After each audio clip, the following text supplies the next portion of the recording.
assunto agora, conversando com o professor Gilvan Guedes, do Departamento de Demografia, lá do CEDEPLAR, o Centro de Desenvolvimento e Planejamento Regional da Faculdade de Ciências Econômicas da UFMG. Tudo bem, professor? Bom dia.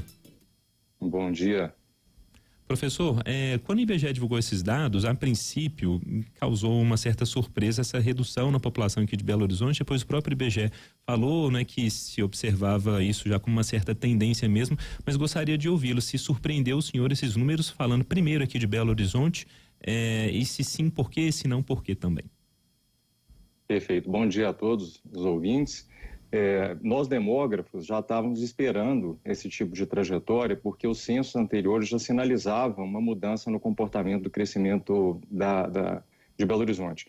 Belo Horizonte, desde 2010, já tem uma taxa de fecundidade total, que é o número de filhos médios que uma mulher tem durante seu período reprodutivo, e 1,3 já em 2010. Isso significa que a população ela não conseguiria ser reposta no longo prazo porque está abaixo do nível de reposição.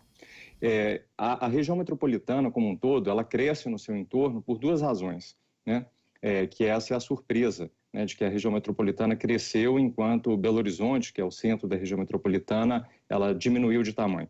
Isso tem duas explicações principais no caso da região metropolitana de Belo Horizonte. O primeiro é a questão da queda da fecundidade em Belo Horizonte, que ela é menor já do que nos municípios do entorno, e segundo, por uma questão migratória, que tem a ver com o mercado imobiliário de terra que vocês discutiram anteriormente. Então, assim, a gente discutiu uma questão chamada de metropolização da pobreza, que é as pessoas que vêm do interior em busca de oportunidades para o centro metropolitano, acabam não conseguindo pagar o preço da terra em Belo Horizonte e migrando para o entorno. Mas esse cenário se tornou mais complexo nos últimos anos, essa é uma explicação um pouco mais simples, porque a gente tem novos eixos de crescimento no entorno metropolitano, em que novas áreas, por exemplo, cresceram em função de condomínios fechados, principalmente depois da Covid. A gente tem o eixo tradicional de Nova Lima, mas agora um eixo em expansão também em Brumadinho, que novos condomínios foram formados. Além disso, há uma mudança na composição domiciliar, né? Os domicílios estão se tornando cada vez menores em função da queda da fecundidade e parte desses novos domicílios são formados por domicílios unipessoais, apenas uma pessoa, ou casais sem filhos. Isso acaba espraiando novos domicílios para o entorno da região metropolitana também. Então, é um conjunto de fatores que explica esse diferencial de crescimento entre BH e entorno, mas isso não é nada surpreendente para nós demógrafos. Professor, quem fala é Murilo. Eu queria perguntar para o senhor o seguinte, para além dessa questão migratória, né, de a gente perceber de algumas regiões aqui metropolitanas, né, ganhando população, a capital perdendo, enfim, pro lado, olhando para uma questão econômica e até, assim, vamos dizer, de ocupação da cidade também, do ponto de vista econômico, como é preocupante essa taxa de fecundidade, como o senhor diz, caindo, essa população diminuindo? Como é que vocês analisam isso? Então, essa é uma questão um pouco polêmica, porque a fecundidade, quando ela está abaixo do nível de reposição, se nada mais acontecer, se ela permanecer abaixo do nível de reposição, qual que é a única consequência demográfica? A população vai decrescer no longo prazo e envelhecer. E o envelhecimento, ela tem uma consequência importante, que é como você sustenta uma população crescentemente dependente, porque é uma população idosa, frente a um número cada vez menor de pessoas que produzem para sustentar essa população. Então, esse é um grande problema do ponto de vista demográfico. Então, essa seria a preocupação. E segundo, isso é menos importante nas grandes cidades, mas ela é mais importante nos pequenos municípios, é que populações declinantes, seja em função da fecundidade, que gera envelhecimento, seja em função da migração, que não necessariamente envelhece, pode até rejuvenescer a população, a queda do tamanho populacional em pequenos municípios afeta o seu orçamento público, porque esses pequenos municípios são muito dependentes do fundo de participação do município. Então, uma queda populacional acaba levando esse município a usar a pertencer a um outro coeficiente, né, definido pelo TCU, que faz com que parte desse fundo de participação do município seja repassado para o orçamento público local. Então, essas talvez seriam as duas principais consequências. E aí, professora, a gente se questiona, né? A partir do momento que são divulgados os dados e a oportunidade, inclusive, de emprego ou uma região ali que esteja economicamente melhor, vai atrair mais pessoas, né?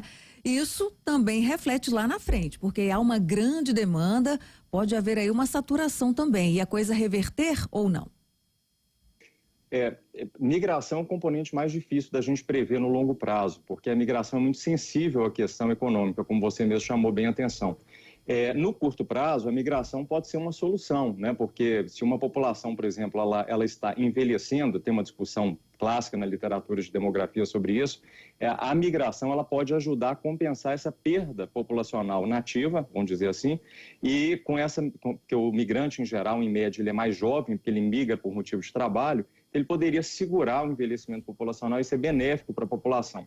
O grande problema disso no longo prazo é que a população migrante ela rapidamente converge para o comportamento da população de destino. Ela também, por exemplo, se a população de destino, num local mais rico, tem fecundidade baixa, o migrante tende a mimetizar no longo prazo esse comportamento e o próprio migrante envelhece junto. Então, a migração, ela só seria uma solução se a gente tivesse fluxos constantes, às vezes até cada vez crescentes de imigrantes, o que pode, como você chamou a atenção, saturar o mercado de trabalho também. E é uma questão, acho que pouco provável de acontecer, a gente não tem experiência no mundo de nenhum fluxo migratório que seja crescente ao longo do tempo, consistentemente crescente a ponto de resolver o problema do mercado de trabalho. Professor, para a gente terminar, quando os dados vieram, a gente começou a abordar aqui junto até com os nossos ouvintes e tudo mais, e alguns questionamentos levantados pelo fato de a pesquisa inicialmente ter sido planejada para 2020, aí veio pandemia, se esticou 2021, 2022, houve muitos problemas, né, no processo de coleta de dados, muitos falou até sobre questão de metodologia. Pensando em todo esse cenário, dá para a gente falar que foi uma pesquisa boa, sabendo, obviamente, toda a qualidade do IBGE, mas foi uma pesquisa correta, metodologicamente falando, algo que o senhor acha importante pontuar? Essa é uma pergunta, eu agradeço pela pergunta, porque é uma pergunta muito importante. O IBGE é uma instituição extremamente responsável, muito reconhecida internacionalmente, com uma equipe extremamente competente. E o que aconteceu é um retrato do que a gente não deve fazer nos próximos censos.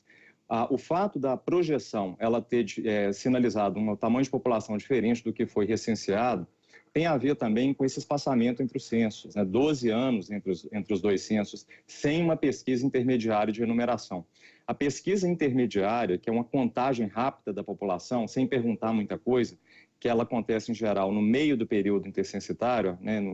Por exemplo, deveria ter acontecido em 2015, não aconteceu por questões orçamentárias, ela é fundamental porque ela ajuda os demógrafos a corrigirem a projeção populacional. A projeção é uma projeção baseada em premissas, mas o comportamento humano, crises econômicas, a gente teve Covid, tem algumas coisas que fogem à nossa percepção do que vai ser o futuro e que pode alterar o valor dessa população no futuro e se distanciar da projeção.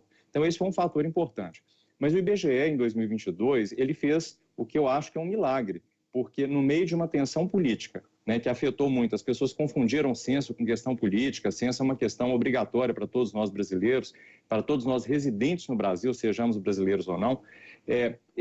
Apesar dessa confusão que aconteceu nesse período, apesar da dificuldade orçamentária, o IBGE ainda assim conseguiu implementar um censo com seus problemas, claro, mas o IBGE tentou solucionar esses problemas a cada problema novo que chegava. Por exemplo, a gente teve uma inovação metodológica no censo, que foi implementada desde a gestão do professor Eduardo Rios Neto, que foi o último presidente do IBGE, agora o CIMAR, que é o presidente interino, que foi o georreferenciamento de tudo que estava sendo feito durante o censo, de todas as casas. Isso significava que, em tempo real, a gente conseguia acompanhar o comportamento do entrevistador a partir dos supervisores, o que dava uma credibilidade maior e uma capacidade de correção imediata de algum problema.